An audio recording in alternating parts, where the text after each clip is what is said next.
नमस्कार करता हूं, स्वागत करता हूं आप सभी का एनडीटीवी न्यूज रूम लाइव में। मेरा नाम है आदित्य झा और आप देख रहे हैं एनडीटीवी राजस्थान। तो देखिए, आज हम बात करने वाले हैं जिंदगी की जंग की। हम आपको बता दें कि पाइलिंग मशीन से होल बनाने का काम शुरू हो गया है। 3 साल की एक बच्ची जो है वो गिर गई है एक बोरवेल में जो कि 700 फीट गहरा है। 150 फीट के उस गड्ढे में वो अपनी सांसों को गिन रही, कैद हो चुकी है। मैं इसको कैद ही बोलूंगा। और जो बड़ा अपडेट है वो हम आपको जरा बता दें। पाइलिंग मशीन से होल बनाने का काम शुरू हो गया है। सुरंग के माध्यम से 150 फीट खड्डा कर के नीचे जाकर बच्ची को बचाने के प्रयास भी जारी हैं। मिली जानकारी के मुताबिक बच्ची 10 से 12 फीट ऊपर है, यानी करीब 140 फीट पर अटकी हुई है। तो कोहरे और मिट्टी की वजह से एनडीआरएफ एसडीआरएफ की टीम के सामने कई चुनौतियां भी जो हैं वो खड़ी हो रही हैं। अधिकारियों का क्या कहना है वो भी हमने आपको सुनाया है, आगे भी सुनाएंगे। एसडीआरएफ के प्रभारी अधिकारी ने क्या कुछ कहा है वो भी हम आपको सुनाएंगे। चेतना को बाहर लाने के लिए पाइलिंग मशीन का इस्तेमाल कर होल बनाने की कोशिश की जा रही है। जेसीबी के जरिए खुदाई का काम लगातार जारी है। ये देखिए, हम आपको तस्वीर दिखा रहे हैं, वहां पर मौके से हम आपको तस्वीर दिखा रहे हैं।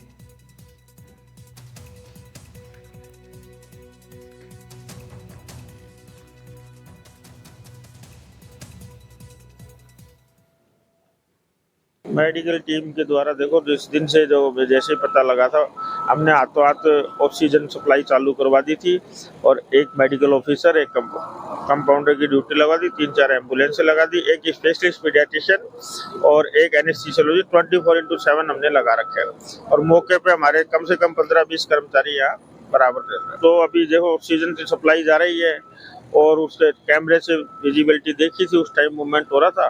उसके बाद तब जैसे बच्ची बाहर आए उसके बाद जो आप उसका आंकलन कर सकते हैं। अपडेट को लेकर तो अभी कुछ कह नहीं सकते, लेकिन एनडीआरएफ टीम है जो मॉनिटर कर रही है लगातार। बच्ची को जल्दी से जल्दी रेस्क्यू करने के अपने दोनों प्लान है, वो पहले ही काम कर रहे हैं ताकि बच्ची को सकुशल बाहर निकाला जा सके। अभी तो वही स्थिति है जो कल थी, 10 से 12 फीट ऊपर आई थी बच्ची, तो उसी पोजीशन पे है अभी।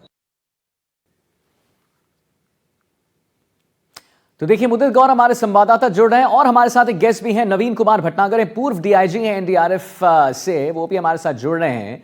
तो जरा मैं पहले आपके पास चलना चाहूंगा डीआईजी साहब नवीन कुमार भटनागर।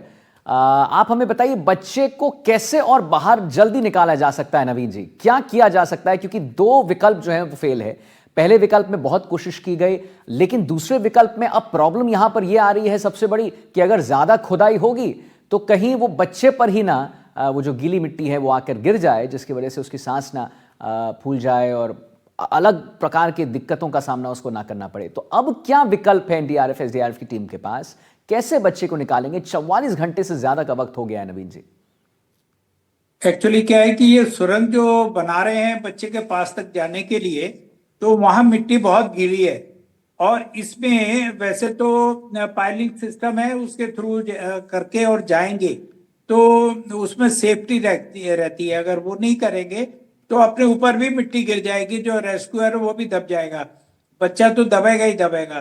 तो इसलिए ये स्थिति सबसे खतरनाक होती है, जो हमने एक नहीं कई रेस्क्यू ऑपरेशन में हमने देखा है। तो इसलिए बड़ा सावधानी पूर्वक उसके डिगिंग करके और वहां पर बच्चे के पास तक जाने की व्यवस्था की जाती है, ताकि जो है बच्चे को भी खतरा ना हो और हमारे रेस्क्यूअर को भी खतरा ना हो। दोनों बातों को देखना पड़ता है।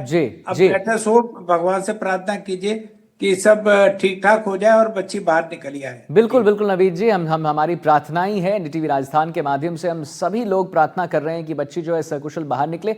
नवीन जी, मैं जरा हमारे साथ ऑन ग्राउंड हमारे रिपोर्टर भी जुड़े हुए हैं, उनसे कुछ सवाल लेते हैं, फिर उनके सवालों के आधार पर मैं आपसे फिर क्वेश्चंस पूछूंगा। तो मुदित, क्या वहां पर अभी स्थिति बनी हुई है? वो जो एक पैरेलल लाइन और लेन बना हुआ था जिसमें ड्रिलिंग की जा रही थी, क्या स्थिति वहां पर? वो करेंगे क्या? कौन सा विकल्प अपनाएंगे, ए या बी? जी बिल्कुल, अभी जो स्थिति है यहाँ पर जो सामने जो स्थिति देखी जा रही है, अभी जो गुरु प्लान ए की जो प्रक्रिया है उसी को तेज किया गया है, क्योंकि प्लान बी जो पाइलिंग मशीन से जो खुदाई करनी थी, जो होल बना रहे थे, जो सुरंग बनाई जा रही थी, उसमें अभी रोक दिया गया है। लेकिन अभी फिलहाल जो प्लान ए है उसी के आधार पर लगातार उसको बच्चे को निकालने के जो प्रयास है वो लगातार जारी है। और वो मशीन का लगातार जिस तरह से माना जा रहा था कि मिट्टी का अभी परीक्षण जो है वो किया जाएगा कि कहीं मिट्टी या ढह ना जाए या किसी तरह की कोई दिक्कत ना आ जाए बोरवेल में। इससे इन सभी को लेकर के और वो तमाम जो एक्सपर्ट्स हैं इस बात को लेकर के जानकारी जुटा रहे हैं कि किस तरह से मिट्टी की जांच हो और मिट्टी की जांच के बाद ही वो आगे इस कदम बढ़ाए, जिससे कि ये साफ हो सके कि मिट्टी ढहेगी नहीं। और लगातार और पाइलिंग मशीन को चलाने के बाद जो जिससे 150 फीट तक उनको पहुंचना है, क्योंकि 140 फीट पर बच्ची बताई जा रही है, जी तो 150 फीट तक की खुदाई उनको करनी पड़ेगी और उसके ठीक बाद है। वहां से सुरंग बनाई जाएगी। ठीक तो है इस तरह की जो मुदित, मैं प्रक्रिया है मैं इसको आता हूं लेकर आपके के पास। एक जो आपने प्रशासन है वो इस बात को मेरे लेकर के सवाल का बिल्कुल जवाब दिया, जिसमें आपने बताया कि प्लान बी को फिलहाल के लिए अभी रोका गया है, प्लान ए पे जा रहे हैं। अब नवीन जी आपसे मेरा सवाल है, प्लान ए मतलब कि जिस बोरवेल में वो गिरी थी बच्ची, वहीं से निकालने, इक्विपमेंट्स डाल के वहीं से निकालने की कोशिश की जा रही है। लेकिन वो जो उसका जो वृद्ध है वो तो बहुत कम है, तो कैसे निकाला जाएगा नवीन जी उस बच्ची को बोरवेल से? देखिए, ऐसा है, कंप्यूटराइज्ड जो अपना अम्ब्रेला है या रेस्ट है वो उसमें नीचे भेज दिया है, जो बच्चे के नीचे वो उसका रिंग जाके अटक गया है और उसके थ्रू खींच खींच के बच्चे को थोड़ा ऊपर लाया गया है। तो अब या तो यह है कि और ज्यादा तेजी से नहीं खींच सकते क्योंकि गीली मिट्टी है और उसमें बच्चा दब जाएगा, तो बड़ा होशियारी से बहुत धीरे धीरे करके उसको ऊपर लाया जाएगा। लेकिन इन द मीन टाइम ये इसको जो है पाइलिंग मशीन, इससे जो है सुरंग को कंप्लीट किया जाएगा, जहां तक मेरी उम्मीद है, क्योंकि ये जो कंप्यूटराइज्ड जो रोबोटिक डाला है, तो इससे जो है थोड़ा इसमें ये पहली बार अगर ये सक्सेस हुआ जी तो ये पहली बार माना जाएगा कि ये सक्सेस हुआ है। जी नवीन जी, उसी इससे पे मैं पहले आपसे कई एक बार प्रश्न और लेना चाह रहा था। हमारे जो संवाददाता हैं वो यहाँ पर बता रहे थे कि वहां पर जितने भी एनडीआरएफ और एसडीआरएफ की टीम है वो अभी काइंड ऑफ निरीक्षण कर रहे हैं कि उस गीली मिट्टी का, कि हम ड्रिल करें या ना करें। तो ये निरीक्षण करना मतलब क्या होता है गीली मिट्टी का? क्यों नहीं उसको खोदा जा रहा है? ये जरा हम एक्चुअली क्या है, को बता दीजिए। हाँ एक्चुअली क्या है, इतने नीचे 100 फुट के बाद जो है रिस्क हो जाता है, मिट्टी बहुत गीली होती है और कई जगह पानी आ जाता है। लेकिन यहाँ अच्छी बात यह है कि पानी तो आया नहीं है, लेकिन मिट्टी वाकई में बहुत गीली है और गीली मिट्टी में जरा भी प्रेशर लगता है तो पूरा का पूरा थक्का जो है वो ऊपर गिर जाता है। प्लस पॉइंट यह है कि यहाँ कोई बड़े पत्थर हार्ड रॉक्स नहीं आए हैं। अगर हार्ड रॉक्स आ जाते तो फिर एक चैलेंज होता। तो ये जो अभी चल रहे हैं प्लान ए से के तहत धीरे धीरे और बढ़ा रहे हैं, जो बच्चे को निकालने की कोशिश जारी है। हो सकता है निकाल ले, क्योंकि आपको याद होगा ये पिछले महीने ही जो एक बच्चे को 100 फीट के नीचे से निकाला था, जी जी तो जी वो जी, आर्यन ये को। प्लान ए के तहत जो है रोबोटिक के थ्रू ही निकाला था।